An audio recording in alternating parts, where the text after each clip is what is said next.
Welcome. We're here today to conduct a strategic analysis of one of the world's most critical energy choke points, and we're going to look at a truly radical proposal to engineer our way right around it. And this number, 20%. This is the reason we're here. This is the share of the world's entire daily oil supply that has to squeeze through one single incredibly vulnerable waterway.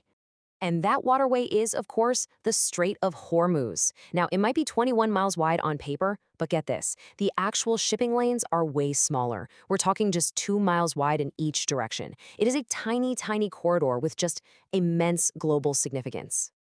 So here's how we're going to break this down today. First, we'll define the stakes at this choke point. Then, we'll dive into this wild idea of a bypass.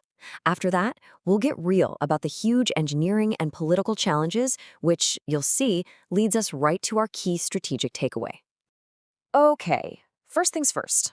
Let's really get a handle on why this narrow little strait holds such incredible power over the global economy and, frankly, geopolitical stability. The numbers really are just stark. We're talking about 20 million barrels of oil moving through the strait every single day. Now, you might think, well, what about pipelines? And sure, some nations like Saudi Arabia and the UAE have built them, but they can only handle a tiny fraction of that volume. For a full fifth of the world's oil, there is simply no other way out. And that economic reality, well, it makes the strait a constant geopolitical flashpoint. The waters are always swarming with warships. In just the last few years, we've seen tankers seized, we've seen them damaged. And every time tensions flare up, insurance premiums go through the roof. And that's a direct cost that gets passed on to the entire global economy. It's a source of constant friction. You know, the biggest risk here is just miscalculation. This is not some abstract theoretical threat. It is an active, high-stakes environment where one wrong move could have this massive ripple effect, disrupting energy markets from New York all the way to Tokyo almost instantly. So, with that vulnerability in mind, strategists and engineers have been kicking around this incredibly audacious solution for decades. The question is, what if we could just bypass the strait altogether? And really, that's the core of it. That's the fundamental question. What if we could literally redraw the map and carve out a new, safer path for the world's energy supply? The idea, when you look at it on a flat map, is just brilliantly simple. You just cut a canal straight through Oman's Musandam Peninsula, that piece of land that juts out right into the strait. Tankers could then leave the Persian Gulf and sail directly into the open waters of the Gulf of Oman. Problem solved, right? The choke point is completely bypassed. Well, an idea that looks so simple on a two-dimensional map gets, well, a lot more complicated when you're hit with three-dimensional reality. And this is where we face our first massive challenge, the terrain itself. See, the dream is digging a channel through some flat, sandy desert. But the reality? The Musandam Peninsula is actually part of the Hajr Mountains.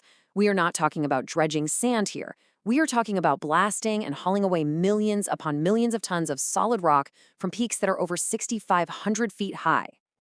And that brings us to the absolutely staggering cost. For perspective, the massive Panama Canal expansion project cost around $5 billion. A Musandam Canal would likely cost hundreds of billions. It would just dwarf pretty much any infrastructure project in modern history. The financial scale is almost impossible to wrap your head around.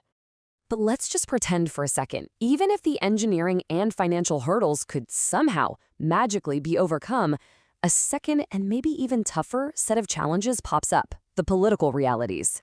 First, and this is the big one, this is sovereign Omani territory. There is no official plan or even a desire from Oman to build a canal like this.